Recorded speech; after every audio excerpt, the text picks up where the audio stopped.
Welcome to the Lush Life Podcast. I'm your drinking companion, Susan Schwartz, and I bring you the how-to guide for living life one cocktail at a time. Thanks to my mother's love of martinis, the first words I spoke were shaken, not stirred, and I've been obsessed by cocktails ever since. Together, we'll learn from bartenders, brand ambassadors, distillers, and others why certain drinks are popular in certain cultures, how to make the perfect old-fashioned, when to shake and when to stir, and so much more. Hear that sound? It's time to cozy up to the bar and let the fun begin. Until next time, bottoms up. No, you're not mistaken. It's not the end of the show, but the beginning.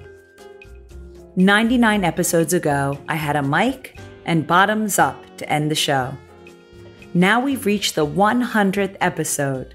I have a mic, bottoms up, and 99 episodes of Lush Life Podcast.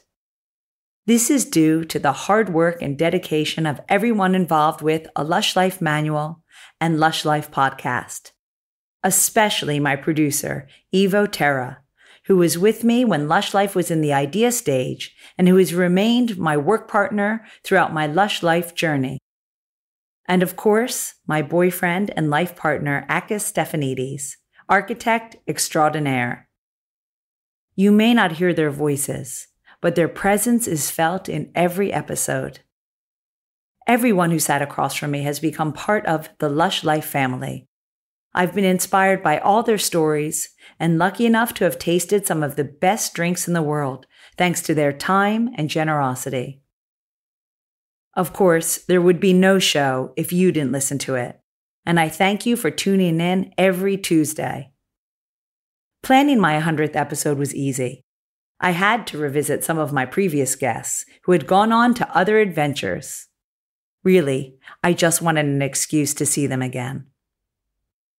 So today, I'm back with Fabiano Latham, now brand ambassador of Rekia Vodka, Tom Soden, who's now created Ace and Freak cocktails plus a billion other things, Anna Sebastian, now bar manager of Artesian, Dave Miller, who's at Nula Bar, and of course, I had to finish up by going back to the beginning with my first interviewee ever, Andy Mill of the Cocktail Trading Company. Let's start with Fabiano, who always makes me laugh. Since we last spoke, what have you been up to? So that was 2 years ago. I know, insane. Which is kind of gross how fast that's gone. I was at Chotomate and then I left, and then 3 months later I became the Reiki brand ambassador. All right, well, you guys always love to speed things up. All right, you had 3 months off. Yeah, I can't really remember what happened. I was enjoying myself. No, not that part. But did you know that your brand ambassadoring was going to be the next thing that you wanted to do? No way. But because I'd been, sort of managing the bar there at Chotomate, it was so intense. I thought this would be a great opportunity to kind of take a step back, figure out what I want to do a bunch of like events, bartending, and I was doing some shifts at Original Sin in Stoke Newington, which was great, and just kind of getting back behind the bar rather than, sort of doing stock takes and all this kind of dreadful things. And then I went to the William Grant's Highland Games in the summer of 2016. And the Reiki ambassador who I knew there, a guy called Joe Pett, he was like, keep your ears open, there's going to be an opportunity coming. And I was like, okay. And then the next day I found out it was his job. I was like, okay, cool. And so did you have to apply for this? Yeah, big time. But because I won a Reiki competition in 2015, I think. Oh, and right, I went to remember. Iceland. Yeah. And I was completely in love with the country. And yeah. And as soon as it came available, I just threw everything I had at it. Yeah. Can you tell us what the application process was like? There was all sorts of big words and things. Actually, I sent one application in and it got sent back to me and they said, could you do it again? I think they were being quite encouraging. My first one, I sent in a picture of me with, I'd just written Reiki on my face. That wasn't enough for them. They were like, no, do it again. Like, okay, fine. All right, I love that. That's very cheeky of you, but Yeah, I'm glad they gave me another chance. Yeah. It could have gone totally the wrong way, right? Definitely. And so now, remember, you were like Mr. Pisco before. Okay. Yeah, Misco. Yeah. Misco. And now, have you just embraced vodka wholeheartedly? Yeah, definitely. I mean, it's such a huge category, and there's so many bars with like, you know, a million different vodka bars in here. But I think for me, it's about the story of where it comes from. And Iceland is just fascinating. Have you been? I have. Yes. A couple times. Did you see Northern Lights? I didn't know. Yeah, I mean, I've been like 10 times now. I've never seen them. I don't think they exist. Maybe we have to go together. It'll happen for us both. Yeah. I think it's just such a fascinating and sort of volatilely natural place. And that's why I like to sort of explore more. It is the coolest landscape that I've ever seen. Yeah, it's like some alien. And the fact that they have, you know, a million earthquakes a year, just these tiny things that are constantly shifting. Yeah. Where, isn't it where, like, tell me if I'm wrong, North America and Europe meets or something like that? Yeah. It's constantly the continents shift and shift. So it looks like it's kind of exploding in green and black. Definitely. Apparently they have 20 earthquakes a day. Yeah, something crazy. I don't know like how that. they like measure it. If it's just one sheep falls over and they're like, oh, there you go. One. I didn't feel it while it was happening. Me neither. I was You there, can't which is convince good. yourself. Was that one? No. Well, tell me a mini story of Reka. The Am I pronouncing it right? Yeah, that's good. Lots of people okay. say like Rekja or but it's Reka. It means Reka. smoke in Icelandic. Okay. Or steam. And so we like to say it's made of Iceland because we use so much of the local natural resources available to us there, like the geothermal energy, the lava rocks, which are just everywhere for filtration. And obviously the water is like incredibly clean. But also we draw upon the personality because we've spoken before, I'm not the most serious person. And neither are they. Like, they're serious in what they do, but they don't take themselves very seriously. As why would you if you have like a volcano in your garden? Right. So, we call it like the charmingly offbeat nature of Iceland, which which we celebrate big time. It's great. And so, what are you doing for them? What is your role as brand ambassador in Compass? So it's great because it's it's still relatively small, even though it's growing differently. But mainly just telling people about it because some people don't know it's from Iceland, and as soon as you say that word Iceland, these pictures blossom in your brain. But we're starting this new initiative called Adventurivity, which essentially explores the links between nature and adventure on creativity for bartenders. So as we all work like 1 million hours a week, generally drink too much, eat badly, not enough sleep, this kind of thing. So I'm trying to look at the science behind, what things in nature, how they can affect your psyche in a positive way and sort of increase creativity by letting your brain rest, essentially. Does that make sense? So a vodka that lets your brain rest. Yeah. I like this idea. Well, it's well-being. Exactly, yeah. So it's not like we don't go up a mountain and get battered. It's like the idea is to take bartenders outside of their natural environment and go into nature and do something extreme and adventurous. And then at the end of it, you've earned this nice occasion with a drink, perhaps, on a beach or... And also you think of other things you're creating, as you said, to promote creativity as well. Yeah. Uh-huh. So earlier on this year, I cycled from Aberdeen to London. Oh, boy. Yeah. That's far. Yeah. How long did it take you? Something like 2 weeks. And it was for a cocktail competition. And so I was trying to inspire bartenders to become, adventurous and things. And Did every bartender who was in the competition have to do that? No, my original plan was, I was going to do it on a tandem. And the winner had to, it was a bit harsh saying, come, you've won the competition, now you have to cycle 80 No miles. one entered. No one did that. But so I was by myself 7 hours a day. Oh. But it was epic. And I reverted to a much younger version of myself who I thought I'd lost. Oh. Yeah, which was quite Do you think nice. it was just being out in the nature and doing something super physical? And also I had so much time to think. Mm-hmm. And I was also listening to Harry Potter, so I should pretend I was playing Quidditch. No, don't put that in there. That's going in. Yeah. And you were listening to podcasts, right? Yeah, that's what I meant. Right, yeah, exactly. I was listening to you going down the hill. Yeah. That was brilliant. All right. And so you love what you're doing? I think you probably do because you got a tattoo of a puffin Yeah, I really on like your puffins. arm. I don't think I like puffins I did like them when I first met you, but now it's a bit extreme. Well, the first time I saw a puffin, I fell in love with it. Did you? Yeah, exactly. Just like you. Yes. Yes. Yes. I've got a dead puffin as well as a pet. All right. Well, that's for a different conversation on a different podcast. Yeah, I bring him to trainings. And people look at me like, what are you doing? Your dead pet. Does it have a name? Yeah, Sugar Puff McStuffin. Okay. Sugar Puff McStuffin. Because he's, taxidermy. He's all stuffed. Right. I may need a picture of him for this podcast. I was going to bring him. All right. He's not very Can you send me a talkative. picture of him? Yeah, of course. Yeah, definitely. All right. Well, we'll see where you are in the next 100 episodes. Yeah, see you then. Okay. Next is Tom Soden, who had just opened 9 Lives Bar when we met him last. Now he's creating some of the best cocktails in a can. Plus, plus, plus. What have I been doing? I have been doing 2 things in particular. I left Sweet and Chili to pursue 2 new projects. One which is around 80% of my time currently, which is a new product called Ace and Freak, which is a cocktail in a can, but made completely without compromise. So in the same way that you would expect a cocktail in a bar. And I'm the managing director of that.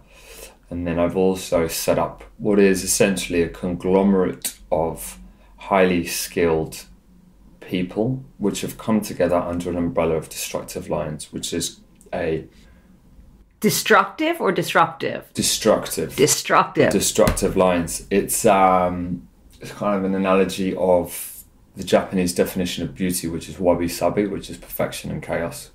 So Destructive Lines as a reference to that. So that's kind of like a little agency which myself and a team of people, which we will be announcing next year, will be working under as a creative outlet for each of us. So how is this different from Sweet and Chili? So Destructive Lines is more of a creative outlet for each individual, focusing on more bespoke, fixed and long-term items. So for example, it's more handcrafted items. So we work directly with fabricators to produce very bespoke pieces of point of sale. We would consult on very high-end venues, one-off venues that require very specialist skills. So rather than being a mass market, high volume output, it will be more of a small scale, bespoke product. As such, it's not really a revenue generator for each individual, but it's more of an artistic outlet for each individual. And then that would sit alongside Ace and Freak. Ace and Freak is very much my mainstay and my majority of my time, whereas Destructive Lines would be a little artistic flurry for myself and for the other people. Well, okay, Ace and Freak. So cocktail in a can. Mm-hmm. Has there ever been a cocktail in a can? Yeah, there has been. I mean, the US market has got quite a few. In the UK, there are some pretty sorry excuses for it. Because I think of cocktail in a bottle, but I don't think of cocktail in a can, really. Yeah, and the interesting thing is that the reason for cans is twofold. It's quality and sustainability. So a can is 90% recyclable. It's infinitely recyclable. It weighs 80% less than a bottle, so therefore you have 80% less of the carbon footprint in order to distribute it. And on the other side, it's quality. So light and air both degrade the quality of a product. So if I put a product into a can, no light gets in and no air gets in. And that means I need to put less chemicals or no chemicals into it. It means that I can use fresh juices. So therefore I can create a cocktail which is essentially the same as a cocktail you can get in a bar. Whereas if I put it into a bottle, I get light degradation. I've got the integrity of the liquid can be compromised because of any air getting in. So it's very much a specific choice to put it in a can. Do you think the taste changes? I'm saying this because, when I drink a bottle of beer versus a can of beer, I don't know if it's psychological, but I do taste a difference and I prefer the one that's out of a bottle. Do you think that's just psychological? Yes, partly. If anything, the beer in the bottle will degrade depending on how long it's been in that bottle comparative to a can. So therefore, you actually get a fresher quality taste. So maybe I just like bad beer. Maybe. So what flavor? How do you even know where to start with flavors? And did you just go with your gut? It's a very interesting creative process, because what I do is I work alongside a very specialist fruit manufacturer. So we source the alcohol component ourselves directly from suppliers. I don't buy any brand name products. So for example, I blend my own rum specifically with a rum broker, so it's completely bespoke to us. We work directly with vineyards for specific wines, etc. We are looking to distill our own spirits. We're currently in conversation with the craft distillery, and I have a very well-known distiller who's going to produce some product for us. And I work with this fruit company, and it's very much retrofitted style and with the way that we produce this, because what I will do is I will go in with a flavor profile in my mind, and almost what I need to do is remove my understanding of ingredients and I allow them to lead with that. So because actually the ingredients available to me are far greater than you can ever get in a bar. So for example, one of our flavors, I went through about 8 different mint essences in order to find the right one, and I ended up using a combination of the two. So I go in and I say, this is the flavor profile I want. What essences, purees, fruit juices do you have? And even if we look at orange juice, for example, I can be like a chef. So I can change the flavor of the orange due to provenance, due to the processing of this. Where does this orange juice come from? How has it been processed? Is it a concentrate?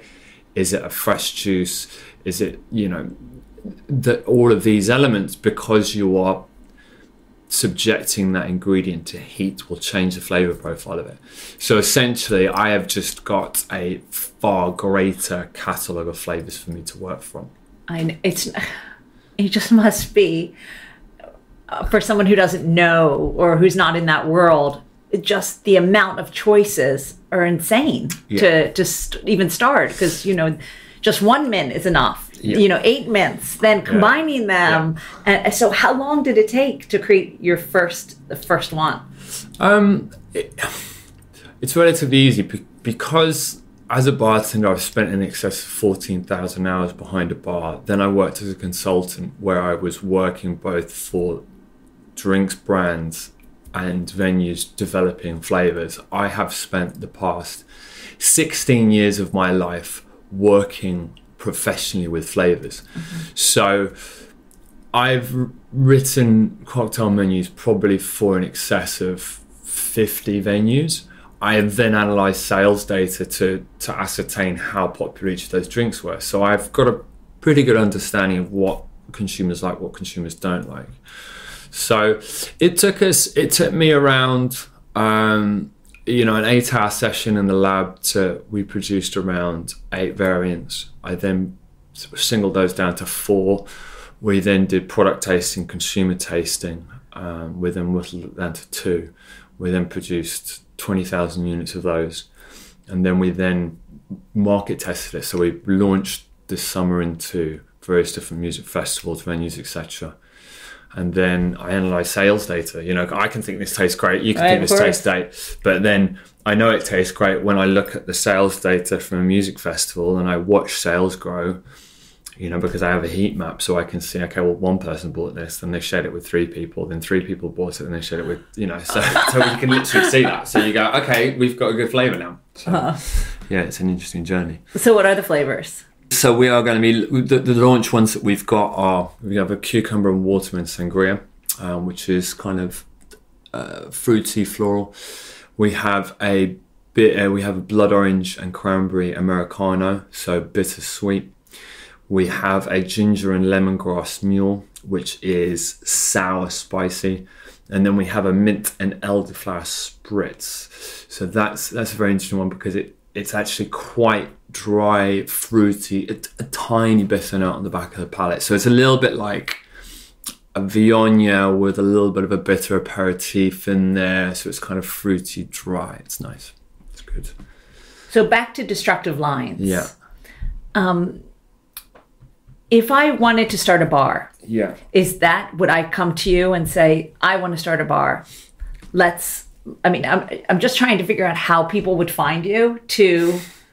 I know you can be found and all the people in the know you, but just maybe someone who might be listening to this go, they sound great. I want to build a bar. How would people find you? Are you... www.destructivelines.com right. and then get in contact. I mean, generally speaking, we don't publicize.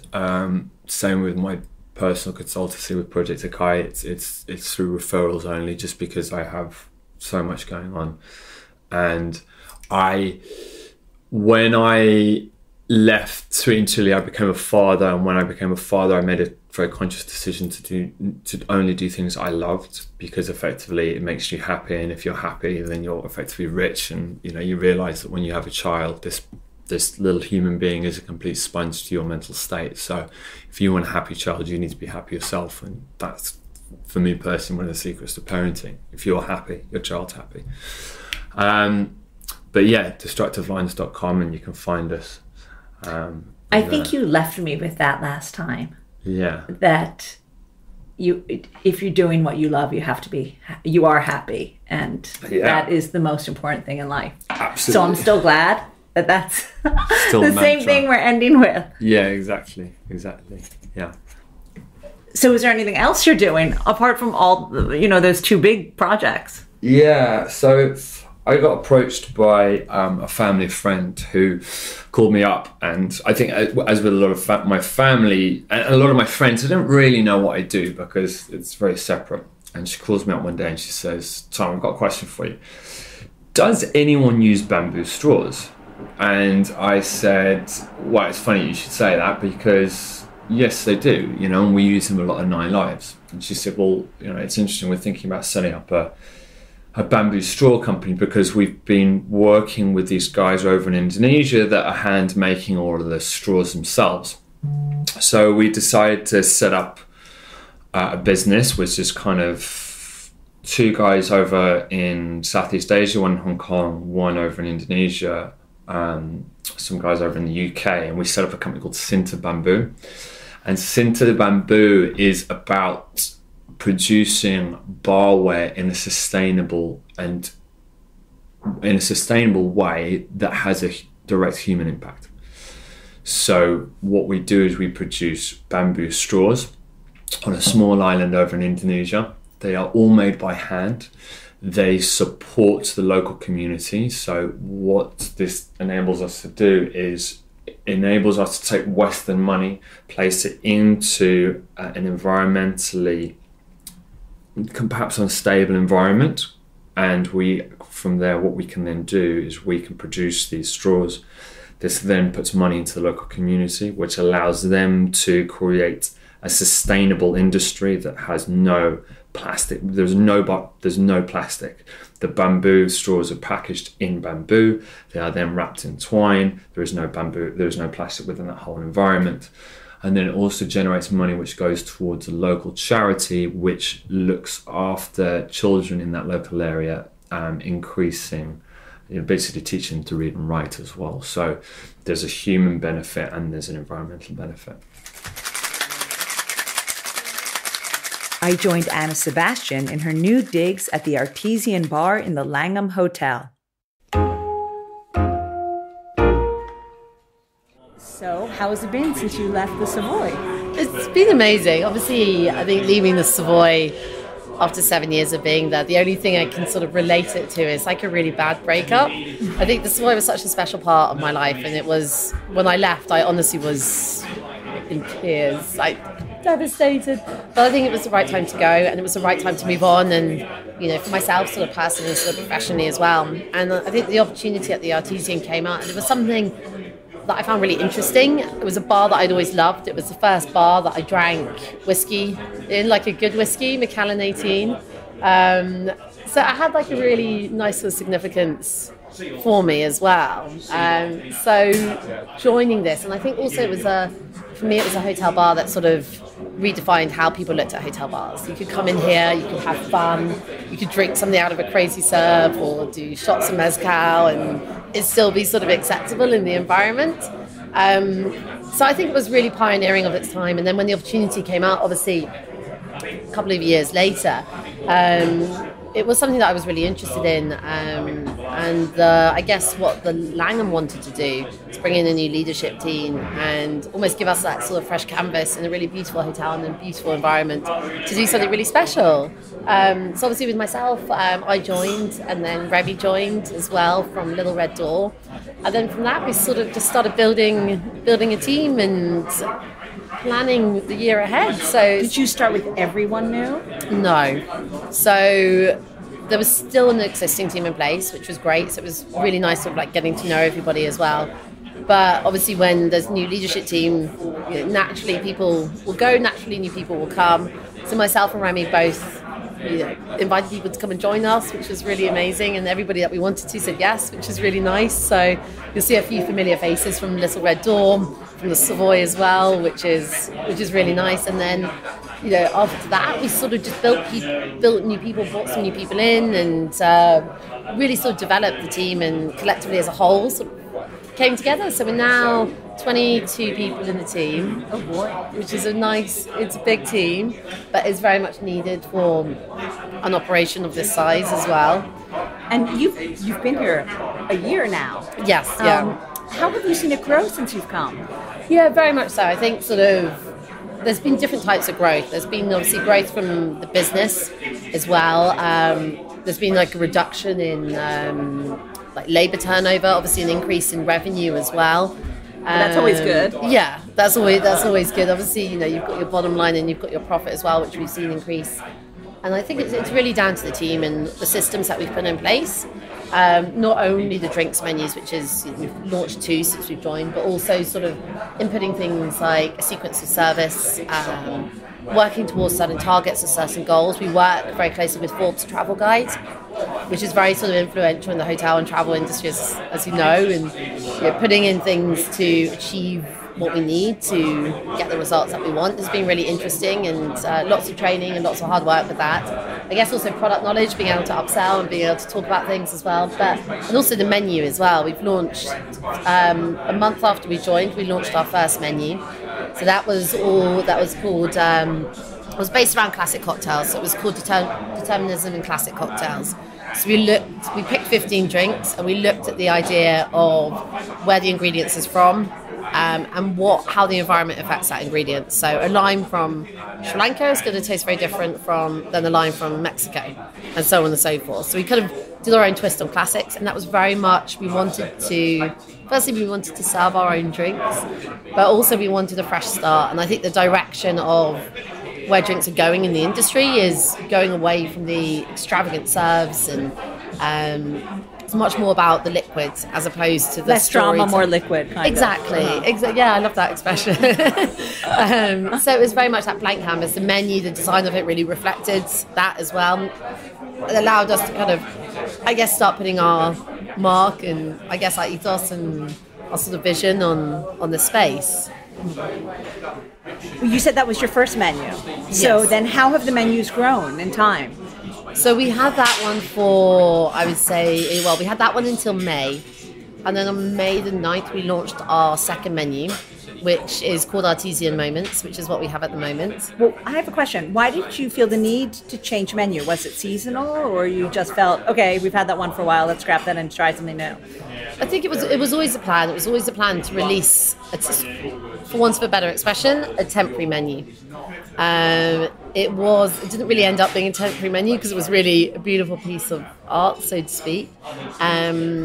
But we wanted to do that straight away, like I said, as almost to kind of set precedence that this is what we're doing next. And then the second one we wanted to release 5 months after as our sort of main menu. So quite soon after. Quite soon afterwards, yeah. So we didn't have a lot of time. Most menus, you work them for a year, and you have a lot of time to develop the liquid and develop the design and training. But that would be too easy, I guess. But that's a really tough thing. Yeah, it was. It was it was tough sort of pulling all elements of it together in such a short amount of time. 5 months is such a short time.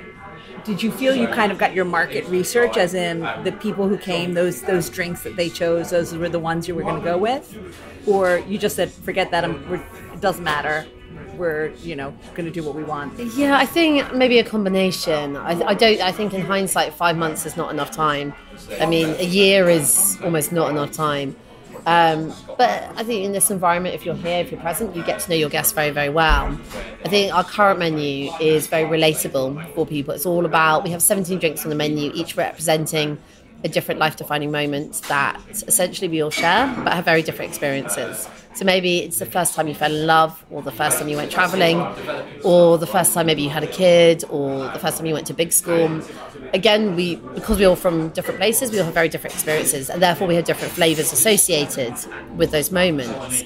However, in order to make the drinks not our moments, but our guests, we actually sent out a survey asking people what flavors and scents and smells do you relate to, say, turning 18. And from that, we got just over 500 responses back. And we picked out the flavors that kept reoccurring. So essentially, we found a consensus amongst things. So, turning 18, it's smoke, beer, tequila, sambuca. All of these things sort of kept... all the vices, really. Exactly. So, we picked the top ones we made, and then essentially we made drinks out of those flavors. So we always say the flavors were always there, we just had to ask the question. And that leads on to, Remy has a background in philosophy, so there are lots of theories sort of behind it. I studied at school psychology, so we both have a good understanding of, there's the depth to... No, I understand, because the little red drawer, I remember, was what painting did you like? Yeah, it's very evocative. They pick a drink based on the painting. Exactly. So that doesn't surprise me that it came from there. And it was amazing, and that sort of creative direction allowed us to create a beautiful menu that is very easy for guests to interact with and people to relate to, which is quite nice. And probably puts a smile on everyone's face. Yeah, it's a nice sort of talking point, if you want it to be, and it's not intrusive. And it's all about the liquids. In order to develop the liquid, we constantly have somebody on a lab shift. So by that, we've got this beautiful lab downstairs with all our equipment in. And we have somebody there all day, just preparing all the liquids and using all the equipment, whether it's a rotovap or the centrifuge or anything that you can think of, we have down there to create whatever we need. Do you ever try your hand at creating things? Yeah, definitely. I mean, everybody has the opportunity to do so. And the way that we've hired people in this bar is traditionally hotels, you have the bar, you have the floor, you have the bar back, you have a host, whereas here everybody will do everything. So 1 week you may have 2 shifts on the bar, 1 week you may have 3 shifts, and then the rest of the time you'll spend on the floor or on the door. And the reason why we do it is, I guess it's operated maybe like a street bar, for example, maybe like Coupette or whatever else. And it allows not only better knowledge, but also better delivery of the drinks and a better experience and service for our guests. Definitely, because I know I want to walk into a bar and recognize people and have a discussion with them, and see them all around. So that would, I can't imagine that it doesn't work so well. Yeah, and you know what? It makes, for one thing, it makes doing the rota so much easier. But also, there's only 9 seats at the bar. If those 9 seats are full, and sometimes people will sit there all night, and you come in, say you work in the industry and you want to sit at the bar but there's no space, you can still sit at the table and still have the same experience because you're getting the same people serving you the drinks, or whoever's at the bar can come round and serve a drink. And so gone are the days, I think, of this traditional sort of setup. I think it's very, very interesting, and we have a very even split of guys and girls in the bar, which is really nice. So it's a really good dynamic that we have, and moving forward, it's definitely something I'd like to see other places embrace as well. Well, after the next 100 episodes, I will not be surprised if you are somewhere else training more people to do what you love, because definitely your enthusiasm has not gone down since we met the first time. I hope not. I definitely hope not. You're just passionate. Yeah, I mean, it's an amazing environment. I think the industry, it changes constantly, and you have to change with it. And whether you're in a hotel, whether you're in a bar in East London, whether you're in a bar in India or wherever, things constantly evolve. And I think with all the travel that happens, it makes a community much smaller, but much more interactive as well. Absolutely. Which is really exciting to see, really exciting to see. Well, thanks so much. It's my pleasure. Dave Miller wanted to make Hemingway a margarita in Dalston. Now he reports from Old Street, a place he knows well. So the last time I met you, we were in Ray's bar. Yeah. So now we're someplace completely different. Now it's a female bar. Yes. It's Nuala bar. No, it's Nuala, yeah. So what happened to get you out of there and into here? Well, it just kind of, just an opportunity came up. Ray's was kind of running its course. It was a cool project when I was there. But the powers that be decided that they wanted to do something that was a little more late night and a little more messy, I guess. So, it was all it was very cool. Everything happened in a really nice way where we kind of had this cool project and people still miss it and I miss it. But Does that mean more, high volume cocktails? More, fewer less classic less cocktails? refined, I would say. A little more sweaty and messy, I guess. Uh-huh. And then around about the same time, I was very lucky that Nuala came up. I previously worked with some of the people that were involved in setting this place up, which was really, really cool, and it adds like a really nice symmetry to my time in London, because my first job that I moved down for was just on the other side of Old Street Roundabout. So I'm back in the same neighbourhood as I was, and I'm working with some of the same people that I kind of started out with here. So it gives you this really great snapshot and perspective of how far you've come when you think of all these different neighbourhoods that you've worked in and lived in, and all the people that you've met, and then you're kind of coming back to. How long has it been since you worked in Old Street? Moved to London 6 years ago, so that was Right, I didn't think it had been that long. Yeah, so but it's really cool. So we can't be really dramatic and say, no, now it's you're not coming home. Yeah. No, not at all. But I mean, it's it is really nice to kind of think about it in that way, because this industry moves so fast, and you find yourself going everywhere, and to kind of be back here is really fun. So yeah. So what are you doing here? I'm the bar manager here. I'm in charge of the wet side of the business for the restaurant upstairs, but mainly my focus is the basement. There's lots of Guinness and Irish whiskey and nice cocktails and live music. And have you put your stamp on it? I think just about, yeah. So what is the Dave Miller stamp? I don't know. I play lots of Steely Dan and things like that. The music policy is big for me. We've done some really cool stuff with the cocktail list, and it feels like a really comfortable room for me now. It did to begin with. It's really nice. It's a really nice spot, but it's definitely a room that I enjoy spending a lot of time in. It's not a chore to come to work, so it's always a So good what time. did you do to the cocktail list? We changed it into, we tried to do modern classics. Being where we are near Old Street, we get a lot of, especially over the weekend, you'll get a lot of guests who'll come in from outside the city who have just got off the train. So I was trying to put together a cocktail list that spoke to people that maybe aren't your typical East London cocktail set, but still doing things interesting. So we did kind of modern classics, but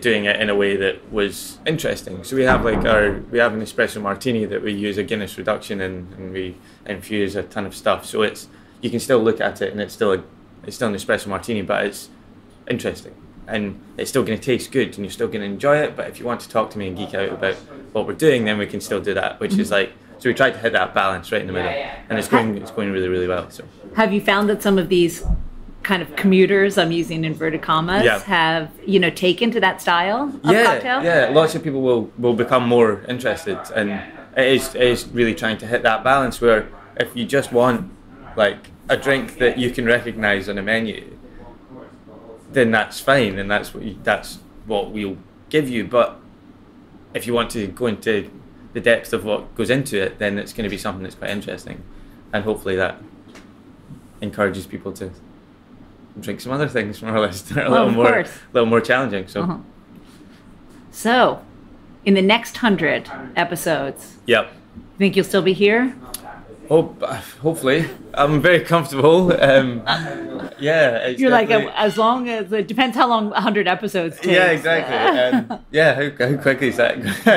No, I mean, I would hope so. It's a very comfortable place. We have a great team, and we have some really nice stuff, and we're working on some really cool things. So it's not a chore at all to be here. I do enjoy coming here every day. So I would hope so. Yeah. Good. Well, I'll stop by. Yeah, sweet. And now Andy Mill at the Cocktail Trading Company, which will always hold a special place in my heart. So can you believe it has been so long? Years. Oh, I wasn't going to say it. Oh, 3 years. 3 years since we sat down last, 100 episodes later. You were my first. Yes, I got the interview virginity. I love it. I know, I had no idea what I was doing. Not that I... No, you did. You had it pretty well. Just a few little like streamlining stuff, but now you've pulled journalism out. I guess so. So I was kind of been touching base with everyone about what they've been doing. And the last time we met, you didn't have this space that we're sitting in now. It's crazy. So last time we met was, must have been September-ish, was it? Or like late July, 2015. And we just opened our second pop-up. So the Cocktail Trading Company in Smithfield Market in London. And then probably about 3-4 months after that, we managed to consolidate the pop-ups and move them into this new space which we have here, which is the Cocktail Trading Company in Shoreditch. Which really isn't new anymore. No, it's not. It's had, what, 2 years? Yeah, I keep saying our new bar, but I look at it and I'm like, 2 years? We should probably varnish the bar top again at some point. And how many menus have you been through? Since 2015, 7. Oh boy, 7. And today just happens to be... Yeah, so today is the launch of our number 7 menu, which is quite nice. So when this goes up, when this goes live, it'll just be around for about a week and a half. I wish. Our last menu, we've had loads of other projects going on, so our last menu sort of stagnated a little bit, which it just gets a bit boring. Like it's a bit like having the same dinner every night of the week. After a while, you're just like, I just want to do something different. But now we've got a new menu, so we'll probably keep this until just before summer, and then hopefully do like a warmer months menu. Well, let me tell everyone that it smells like a bakery in here. It smells so good. So if you don't drink, come down for the pastry. It's because for some reason on all of our menus there's always one piece of equipment that gets utilised the most, whether it be like a sous vide machine or a still. But in this case, it's the oven. And so there's just a lot of baked goods on this menu, which makes the venue smell amazing. Mm-hmm. So we've got one drink garnished with little pastries, one drink garnished with, it looks a bit like an American pie. It's garnished with like a pastry lid, which you can eat, which is very tasty. One which comes with like toasted watermelon. So it's a lot of bacon. It's a lot of Great British Bake Off you guys have been, you've been watching. Actually, that's probably it. Everyone's been watching Great British Bake Off and they're like, oh, you know what we need to do? We've got an oven which we never use. Well, yeah, it isn't just hard enough making cocktails, but let's bake too. The bacon's okay though, unless they burn it, in which case... No, then it doesn't smell good. Yeah, no. But it's like, that's what I love about here, is that you never just rest on the fact that you can make great cocktails, and you are always pushing yourself to do completely different things. We like fun stuff. The way we look at it is because it's not a very big venue here, so we've only realistically got, say, 6-7 seats at the bar, and then we've got a few resting spaces. So most of the interaction is through table service. And once you've dropped off the drinks and you've given it your bit of banter and you've had a bit of fun with your guests and you're building that sort of like engaging with them, what you're doing with the rest of the time. So if your drinks can sort of tell the story and engage with them while you're doing other stuff and serving other people, then you're pretty much never leaving a table. You're just not there in person, sort of thing. Which is what we try and do with the drinks. We try and make them a little bit fun, interactive, sort of stuff where they're good drinks and the liquids are very solid drinks, but then we try and make them a bit fun as well.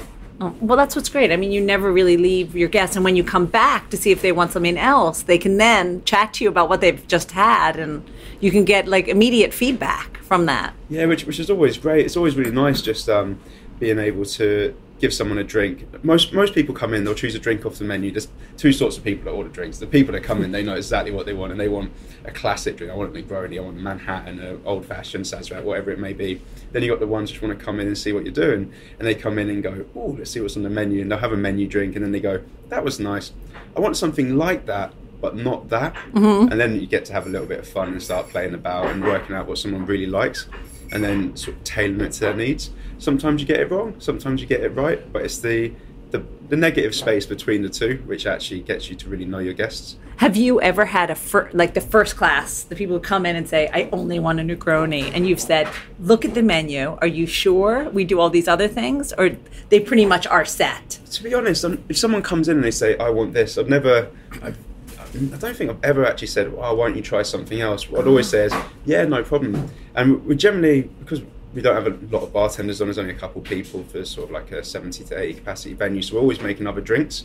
So unless it's like early doors or like last person on like a Monday and it's snowing or something, we're generally doing a lot of different things. So if we're making a drink that's quite similar to a drink that someone's ordered, we'd be like, oh, why don't you try a little bit of this, give them a little taste, and they go, oh, you know what, that's not too bad actually, I'll have that next time. And then you can sort of dip your toe in the river, as they say, or swimming pool, whatever the saying is. So I'm just assuming that in 3 years, if I come back in 3 years after the next 100, I hope it's not going to be 3 years though. Hopefully 1 year. 1 year between now. No, gotcha, no 100. No, I can't. No, at least it's 52, right? So at least be 2 years.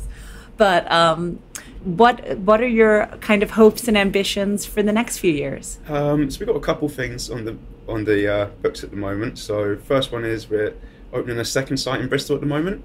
So we've just been refurbishing that for the last sort of 3 months. And we're quite hands-on, so we do everything, or mostly everything in-house except for electrics and gas work. So we do pretty much all the building works, all the interior design, all the product, all the brand development, everything. So that is due to open hopefully in the next couple of weeks, which is called Filthy 13s, which is down in Stokescroft on Cheltenham Road in Bristol. And then we're hopefully doing another bar in London. Fingers crossed, we've got an offering on a place and it's in legals at the moment. So if that all goes through, we should have sort of a confirmation on it, ideally before Christmas, which would be nice. And that would be a cute little Christmas present for us all. Yes, I know. I'm totally superstitious, right. So I'm not going to even ask you about that. No. We'll come back in the new year, and you will tell me more as it happens. Yeah, if it doesn't go through, we'll just never mention this moment again. Right. And can you just like edit it out, the interview? If it does go through, then we'll be like, yeah, we got it, Christmas present. God, that was what they were talking about. That's London so bar cool. number 2. Now, I have a question about Bristol. Why Bristol? So Bristol was a really great city. A couple of reasons. From a bar point of view, there's a handful of really good bars there which have been there for years and are really well established. And they've got a great sort of repertoire, great clientele. A lot of really good bartenders that work in other cities now and around the world started off in Bristol. And then Bristol is quite a small city. It's a very communal city, but they really care about the local community. So it's one of the few places in the UK where they have a thing called a local pound, or in Bristol it's a Bristol pound, which is essentially a currency, which is a local currency, which you can only redeem in independent businesses within the city. So, and it's a way of stopping the money leaving the city, so it gets recycled within the community. So instead of, say, going to a supermarket, you buy a sandwich, a bit of that money will go to the people working there, which they'll spend in the local community, but the lion's share of the cash will actually go to the shareholders, which could be anywhere in the world.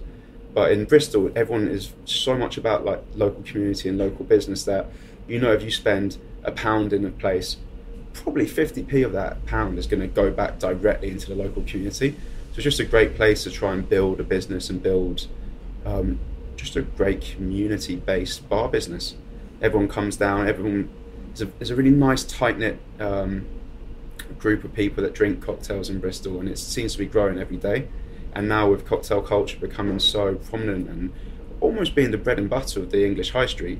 So it used to be pubs were the places that you go, but now it seems people like to go to bars a little bit more, the service is a little bit better, the product list is a little bit more interesting, and I think Bristol was just a phenomenal place to try and accomplish that.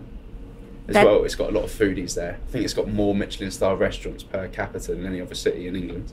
And you need drinks to go along with that Michelin star food, of course. You do, but you've got to do something before, and no one's ever full when they leave a Michelin star restaurant, so you've got to do something afterwards. Exactly. Now, while you're telling me about Bristol, it does remind me of our interview so long ago. And you were the first person I had ever heard who, I call it, created a bar like John Lewis, where everyone was invested in the business. And so it doesn't surprise me that part of Bristol would be attractive to you, because I thought that was such a wonderfully generous quality that you had, that you really wanted your staff to be part of the whole project. Yeah, well, I've always found it really important to, we all have, myself and my business partners and co-founders, that it's really important to keep your staff within the company. There's no point trying to scrape as much cash out of a business as you can if the business, every time you scrape the money out, it just gets worse and worse and worse.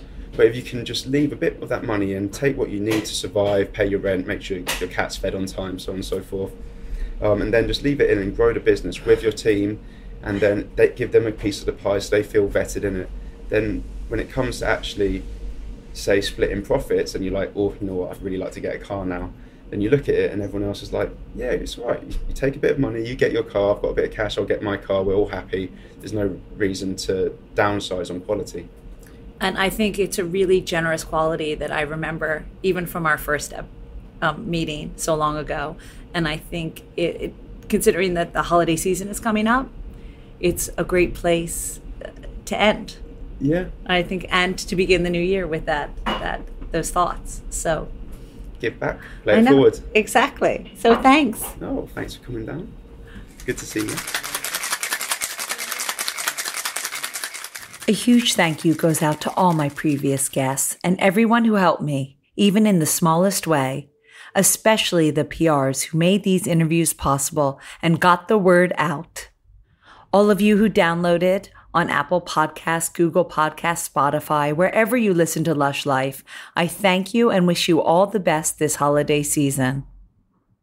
As it is holiday time, I wanted to let you know that I'm helping to raise funds for Healthy Hospo, a foundation that my guest and friend Tim Etherton Judge set up. They are a not-for-profit that provides information, advice, support, and training on mental and physical health and how to thrive for all those in the hospitality industry.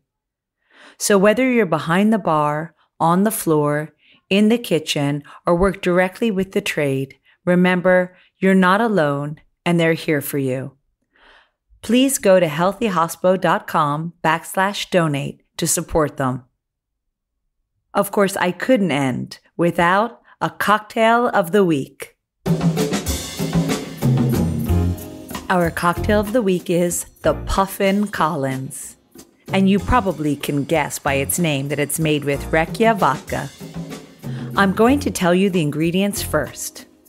You'll need 50 ml of Rakia Icelandic vodka, 30 ml of fresh pink grapefruit juice, 20 ml of elderflower cordial, 2 cherry tomatoes, and 50 ml of soda water. Muddle one of the tomatoes in a shaker, and then add the ingredients, but not the soda or it will explode. Shake it like a Viking beast. Can you tell Fabiano gave me that instruction? Strain over ice into a highball. Top it with soda, then stir.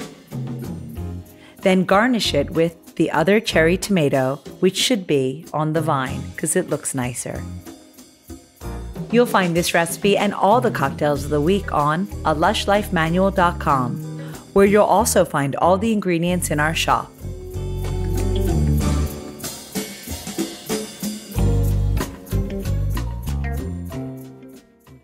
We're taking a break until the new year when we start with Season 3.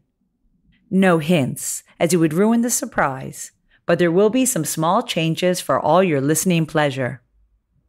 One thing I can reveal is our first guest will be Mia Johansson, the co-owner of the award-winning bar Swift in London. I fell in love with her the first time we met, and I didn't even know that there is always my favorite Venetian cocktail on the menu, a scropino.